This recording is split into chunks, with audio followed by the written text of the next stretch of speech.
আমার শহর রায়গঞ্জ নিবেদন করছে সায়নী গোল্ড এন্ড ডায়মন্ড, থানা রোড, রায়গঞ্জ।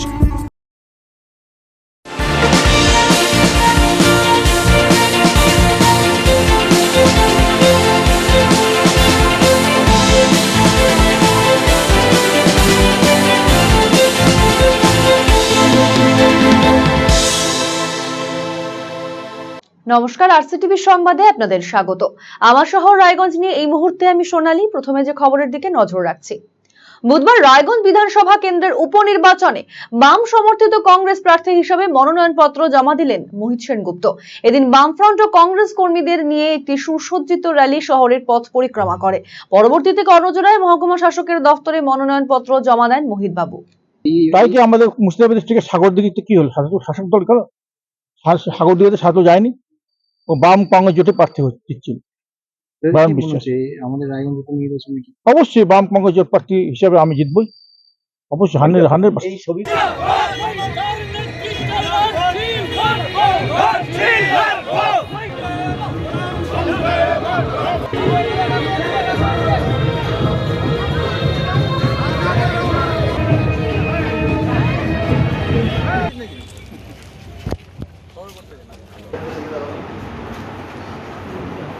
বুধবার রায়গঞ্জ বিধানসভা কেন্দ্রের উপনির্বাচনে বাম সমর্থিত কংগ্রেস প্রার্থী হিসেবে মনোনয়নপত্র জমা দিলেন মোহিত সেনগুপ্ত।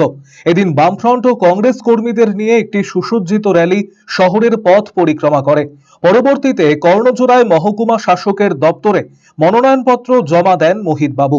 একদা কংগ্রেসের শক্তিশালী দুর্গ রায়গঞ্জের রাজনৈতিক জমি পুনরুদ্ধারে কংগ্রেসের বাজি অভিজ্ঞ রাজনীতিবিদ মোহিত সেনগুপ্ত। বামফ্রন্ট সমর্থিত কংগ্রেস প্রার্থী হিসেবে রায়গঞ্জ বিধানসভার উপনির্বাচনে লড়াই করছেন তিনি।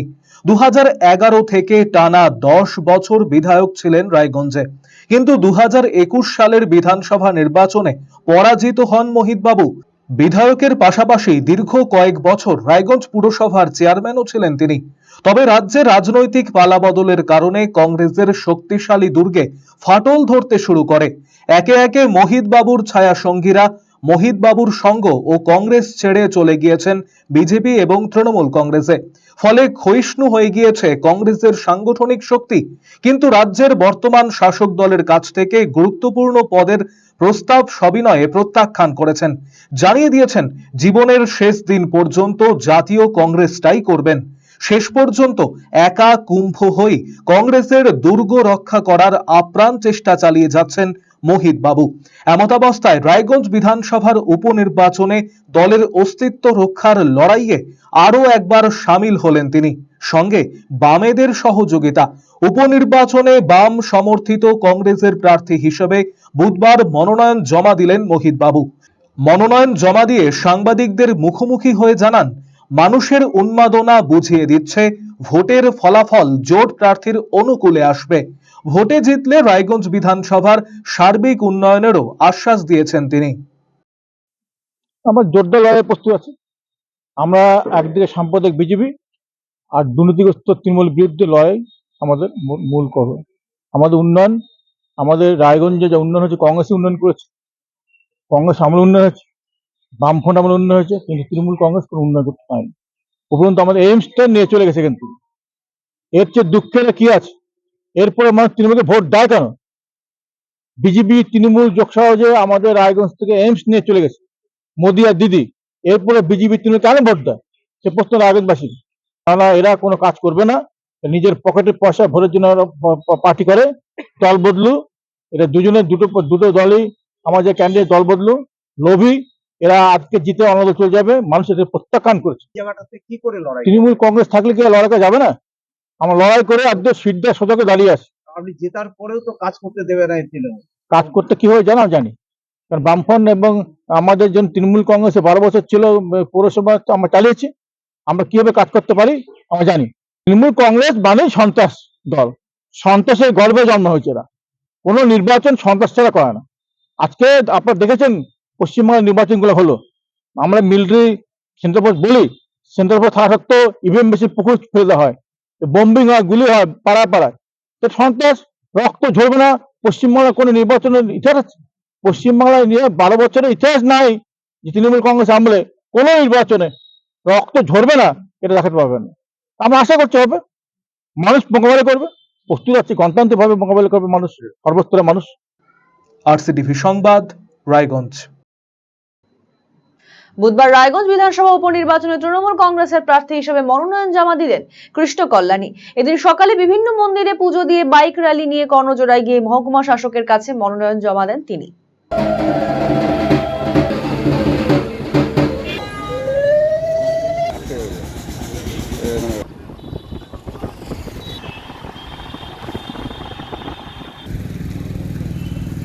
সাধারণ জনগণের চোখের মধ্যে আলাদা উৎসাহ উন্মাদনা দেখলাম, তাতে এটা ক্লিয়ার হয় রায়গঞ্জ উপনির্বাচনে এবার ব্যাপক ভোটে তৃণমূল কংগ্রেস জয়যুক্ত হবে।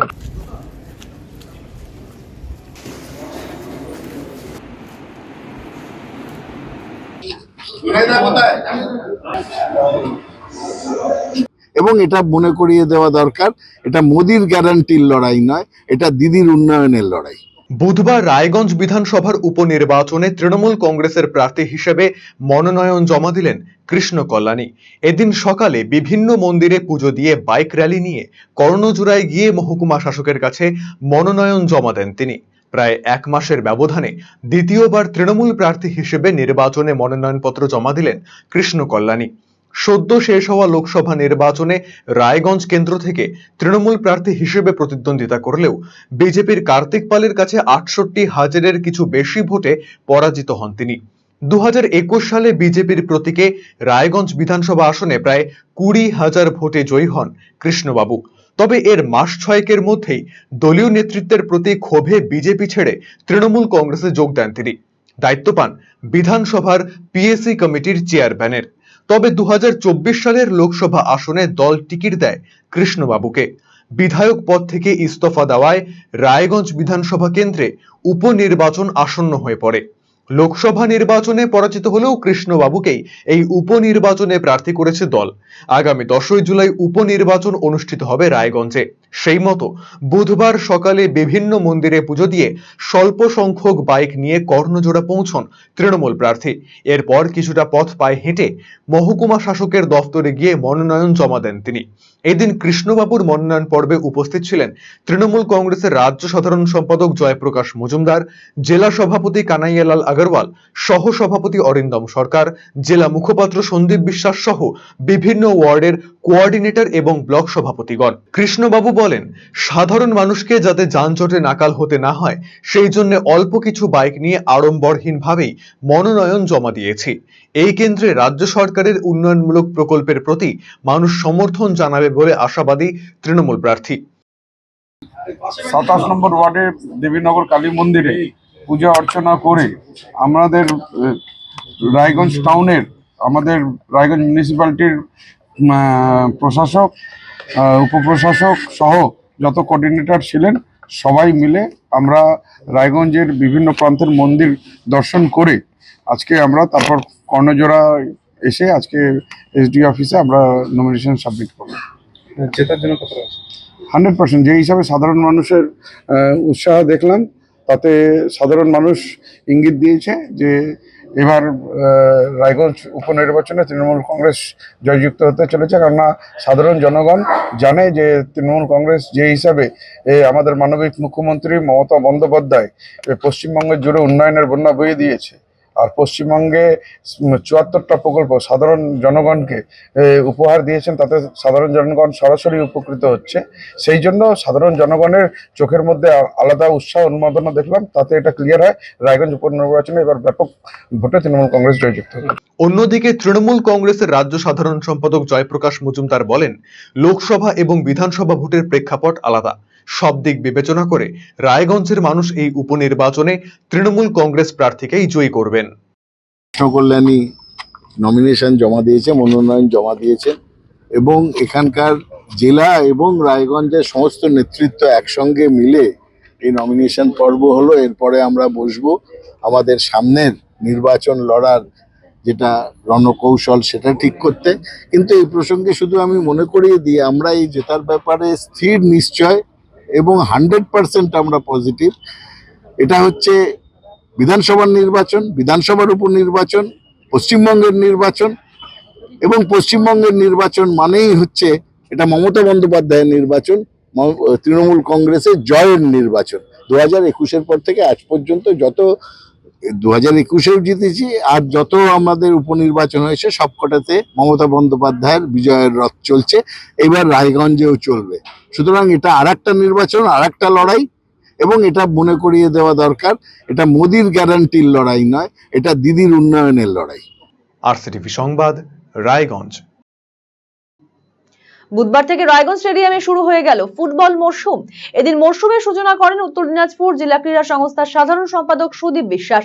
এতদিন জেলার মাটিতে সেভাবে ম্যাচ প্র্যাকটিসের সুযোগ ছিল না জুনিয়র ফুটবলারদের।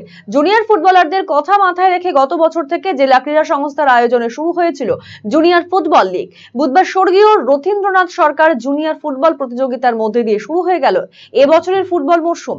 মূলত অনূর্ধ্ব 15 ফুটবলারদের সামনের সারিতে নিয়ে আসতেই জেলা ক্রীড়া সংস্থা এমন উদ্যোগ বলে জানিয়েছেন উত্তর দিনাজপুর জেলা ক্রীড়া সংস্থার সাধারণ সম্পাদক সুদীপ বিশ্বাস।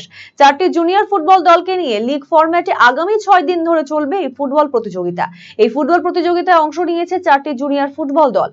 বুধবার উদ্বোধনী ম্যাচে পরস্পরের মুখোমুখি হয় রায়গঞ্জ একাডেমি অফ ফুটবল এবং ডিএসএ ফুটবল কোচিং ক্যাম্প। এদিনের খেলায় 3-2 গোলে রায়গঞ্জ একাডেমি অফ ফুটবল পরাজিত করে জয় পায় DSA football coaching camp. DSA football coaching ক্যাম্পের পক্ষে একাই 3টি গোল করেন পরমেশ্বর সোরেন। অন্যদিকে রায়গঞ্জ একাডেমি অফ ফুটবলের পক্ষে 2টি গোল করেন সন্দীপ ঘোষ। এদিনের খেলায় ম্যান অফ দ্য ম্যাচ নির্বাচিত হন ডিএসএ ফুটবল কোচিং ক্যাম্পের পরমেশ্বর সোরেন।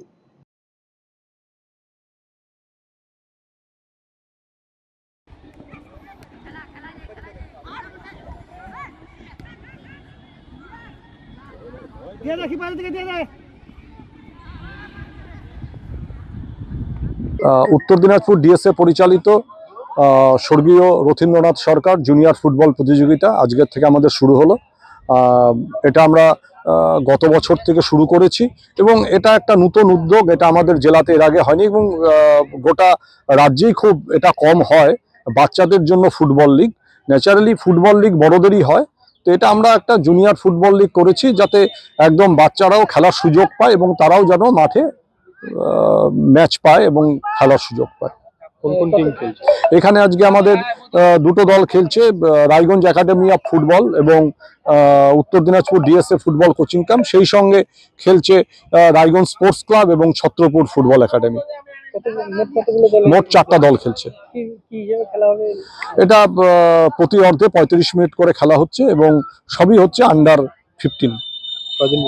এটা 6 দিন চলবে।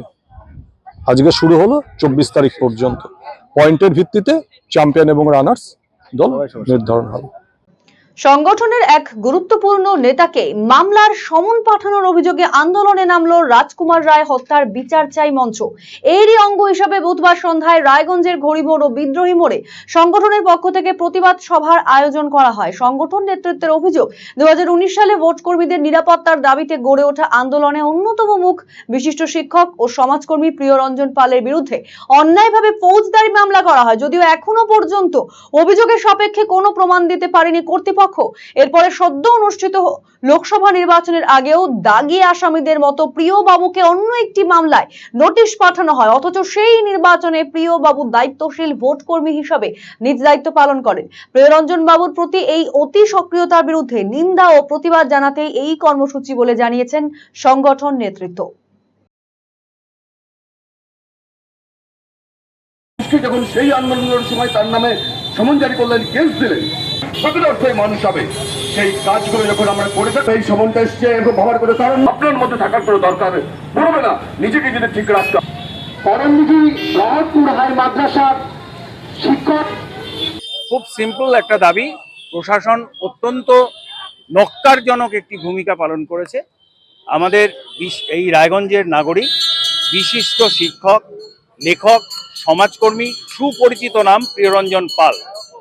প্রিয়রঞ্জন পালকে 2019 সালে শুধুমাত্র ভোটার এবং ভোটকর্মীদের নিরাপত্তার দাবিতে সে সোচ্চার হয়েছিল বলে তাকে মামলা রুজু করেছিল। সে মামলার কিছু প্রমাণ করতে পারেনি, এখনো সেটা জেলা আদালতে চলছে।